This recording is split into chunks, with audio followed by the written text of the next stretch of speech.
Hello, today we will be talking about MEDS stack, MLFLow, Dataflow, Tensorflow and Spark for cross-system orchestration of machine learning pipelines. My name is Yury Kasimov and I'm data engineer at Avast. And with me is my colleague Joao da Silva. He is lead data engineer at Avast. We will walk you through our project for building ML pipelines. And first we will introduce our case study and we will talk about problems which we are trying to solve and the goals we are trying to achieve. And then Joao will talk about our technical solution and the challenges that we have faced along the way. And we will end on a high note with a success of our project. At Avast, we provide security for our customers, and we are using machine learning to improve our already existing systems.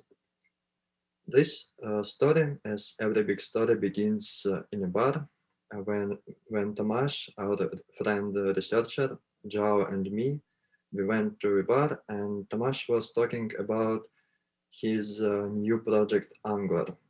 The goal of this project was to use machine learning to improve already existing phishing detection of malicious URLs.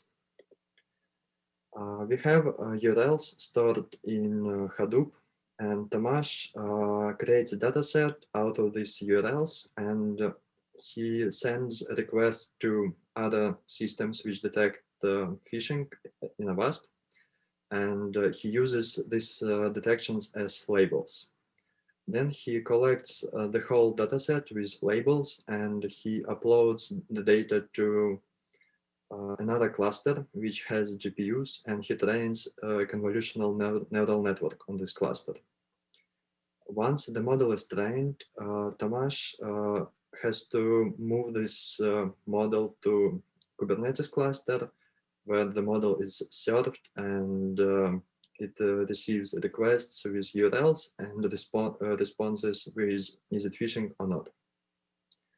After Tomasz described his project, another friend researcher joined us and he was talking about his project and the issues he faces. And then another researcher joined and he was describing his issues. And we started to see common problems all of those researchers are facing. The first issue that all of the researchers are facing is that there is a lot of duplicated effort between different teams and people. Everyone has his own bash scripts to move data, to pre-process data, how to move models around the different clusters. And it creates issues, huge mess, and this is a lot of wasted effort. Another issue that we identified was that there is no overview of different experiments in one place. Everyone saves results of experiments and the parameters in text files or TensorBoard on different machines, but you cannot just go to one table and see those are parameters, those are results, and this is the model. Another issue was that there is no automated process how to move from experimenting with data and models to production. Once you train your model, you want to deploy this model to bring some value, and this is quite a challenge. And the last issue we identified was scaling and monitoring of the deployed models. You can deploy the model on a server below your desk, but then how do you scale? Or you can deploy it on a Kubernetes cluster, but then data distribution changes. You need to know about those events as fast as possible and to take action.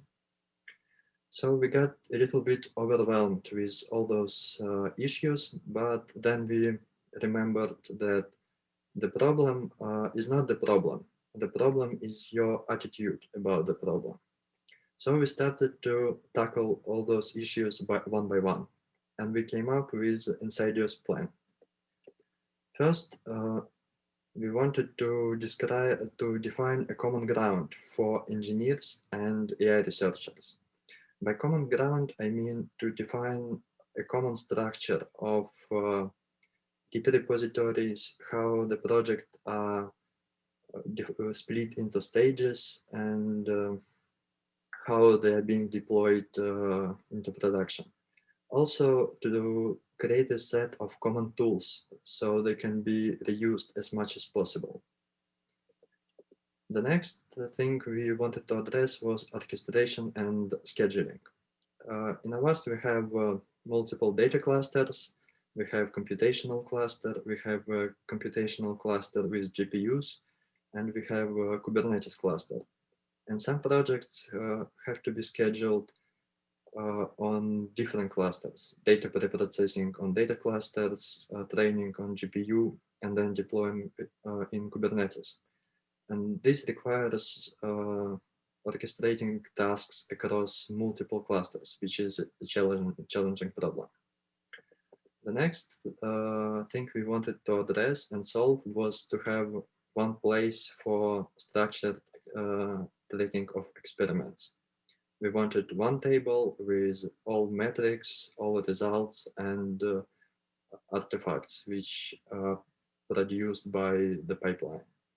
Also, we want to be able to reproduce the results easily, so we should keep track of parameters, and we wanted to make it fast, make it iteration faster. So researchers can just change one file, commit it, and the whole pipeline runs. And the last goal was to automate deployment as much as possible. When you deploy a model, you want to make sure that it runs on the same version of code as training. It uses the same preprocessing steps, and it does not require a lot of manual work.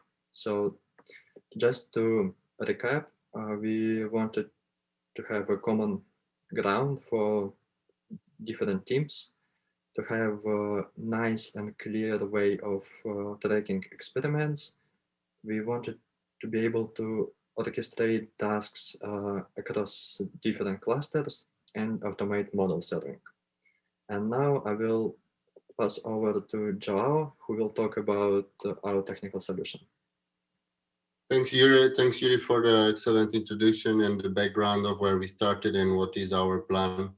Now we have a plan. Now we have to come up with the solutions, and we had to spark a rebellion. We need to come up with the results. So how do we do that? First, we needed to have this common ground Yury mentioned, and how do we organize it? How do we organize a machine learning project, a machine learning pipeline? So we started by dividing the problem into three structures, three sections, such as lifecycle, design, and structure. The project lifecycle consists of 5 steps. First being conception and the grooming, where someone come to our team and explain us what they need or what their project needs. We will then study it, evaluate the needs, and then we move to the design if deemed necessary. The design step, we will talk about it at the next slide. Next, once we have a design, we have everything set up. We start with implementation, which means we code everything, the teams collaborate, and at the end we have a test environment model deployed.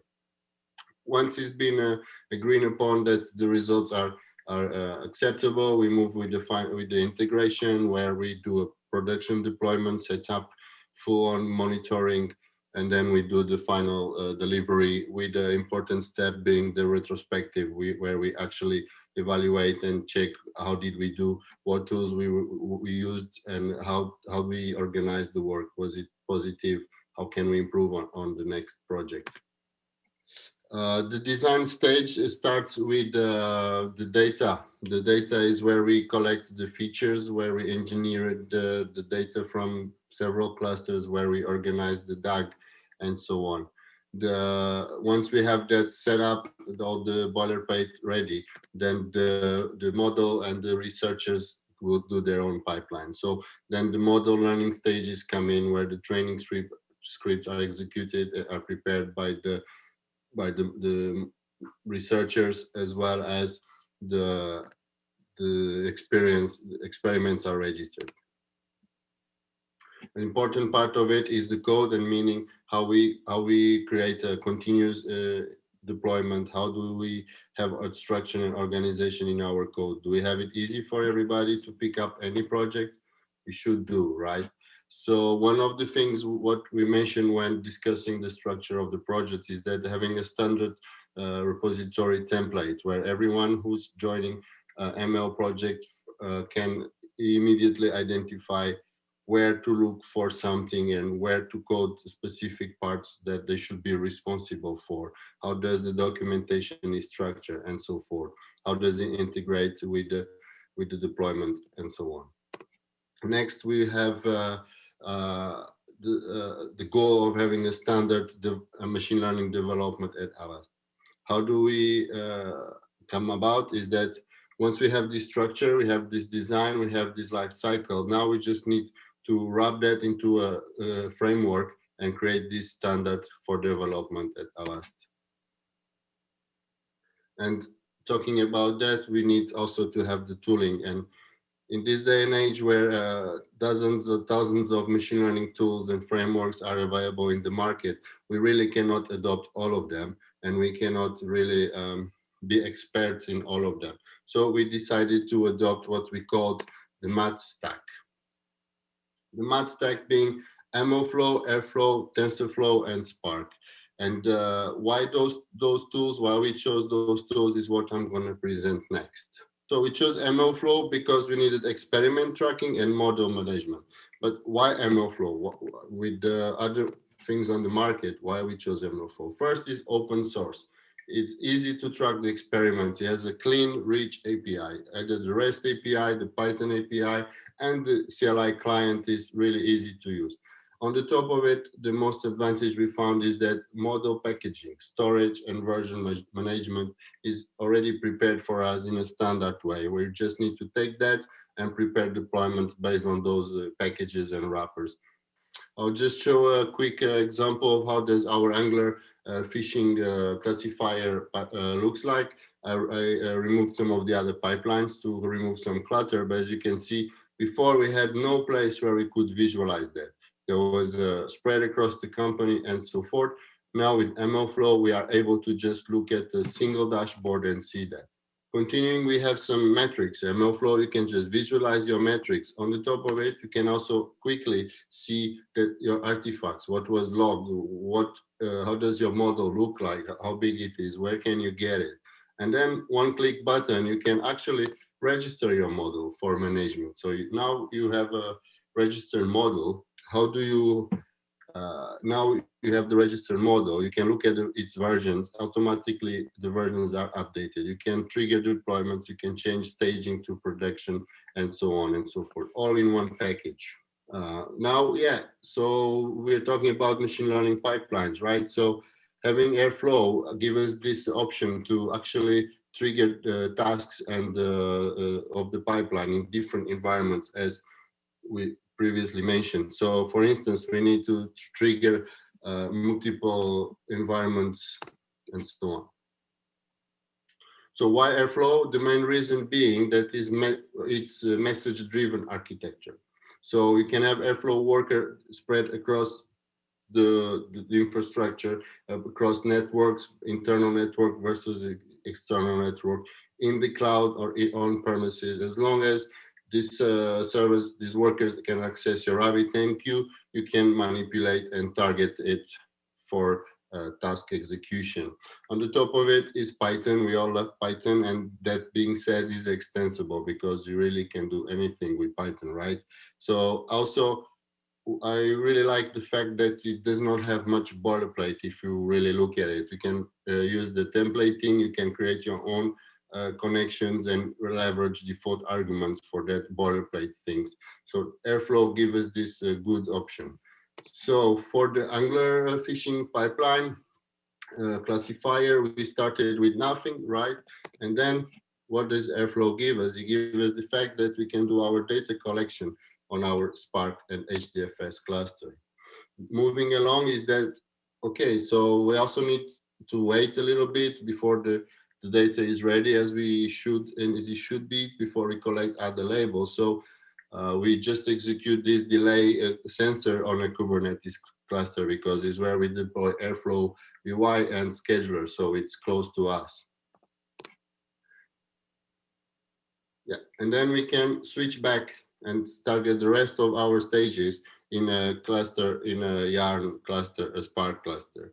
Why is that good? Again, you can just leverage multiple clusters and multiple networks. And finally, we can tell our DAG, hey, wait a minute, we're gonna train a model, just execute in our GPU cluster on these GPU machines, and we are done with it. So Airflow is really, really important tool on this mat stack that allow us to do this distributed, this cross-system orchestration that we mentioned. TensorFlow is one of the elements of the stack. Why? It's a high performance for training, and it has several advantages that we believe, such as TensorFlow records, a very, very good serializing format, a protobuf serialization with good compression ratios. Next, we also have the TensorFlow serving and the C++ server, which is highly performance compared with Unicorn in most cases. Also, you can auto-load models, auto-reload models, everything provided to you as long as you are in the TensorFlow ecosystem. Which brings me to the next point. It is a rich ecosystem. It gives us many things that we need or might not need at all, but the fact you can use TensorFlow records, you can use TensorFlow transforms, you can use TensorFlow serving, TFX, and all the ecosystem around it is an excellent choice, and we recommend to our users. Spark, of course, that's the king of distributed big data processing. We are the Databricks conference, and indeed, there would be no other way for us to prepare the data. Important also is to mention that we have extensive knowledge and experience with Spark at Avast, and is a total no-brainer for us to use it for features and to be part of this stack. Really, it's the king of the big data, right? So yeah, that makes the core of the presentation. We'll introduce you the mat stack and why we have it and the steps that we need. But now we have solutions. We provided the stack, but during the stack, we found some challenges, and I'd like to introduce you some of those challenges, such as, for instance, when using MLFlow, there is no way that when a researcher changes the status of the model in the registry to us, for us engineers to be notified about that incident or that trigger and deploy the model. So the continuous deployment link is somehow broken in there. There is good thing that MLFlow is open source. You can look at the issues and you can look at the discussion. And in fact, is something that is already being worked on with high priority. One other thing that we would like to see in place would be TensorFlow model serving support, meaning that when MLFlow locks the TensorFlow model, does not use the protobuf based format, which is required by TensorFlow serving. But again, it's open source, it's discussed and already has a high priority from what I understood in the discussion. Finally, I'd like just to point out that Airflow did provide us with a good distribution of workload and tasks and DAG management, but also it comes at a certain complexity of setup for its deployment. Also security, you need to be sure what you do regarding impersonation and so forth. And we did find some quirks that could be just normal quirks on software, or it could just be that we are not yet 100% familiar with that. But everything is not lost. We actually recognize some of our own success and would like to point out a few of those successes by adopting this stuff. First is that this Angular phishing URL pipeline, the classifier model, is actually delivered, and we learn a lot along the way and allow us to progress further by establishing processes for faster productization. Now At Avast, people can come to us. We provide with this process, we provide with this framework and this tech, and we can quicker have the model from the research machines into production, into a servable format. Also, success we consider is the interest from other teams in adopting our solution. Once we presented this internally, immediately we got some interest, and we had many researchers coming to us and asking questions, inquiring, and how they can join us and use our stack, which again, I would like to phrase this MAD stack, which in fact is a good success point that we focused on a set of tools, and we didn't went all the way broad, and it gives us a good solid starting point for faster productization of the machine learning models at Avast. So this concludes the talk, but before I finish, I would like to thank Tomáš Trnka, which was the researcher and creator of the Angular phishing classifier, and he gave us this powerful and starting point, this use case. I also like to mention our manager, Vojta Tuma, that he gave us guiding and he gave us support. If we had some ideas on how to make it better, he always gave us the support and with enthusiasm, which is always good and necessary. Finally, I'd like to say thank you to our colleagues and to all of those attending this presentation. If you have any problems, please reach out. If you have any questions, please reach out. We are on Twitter at MJ Silva and Lunatic in Hall. Thank you for attending this presentation. Any questions will be on the chat rooms available for you.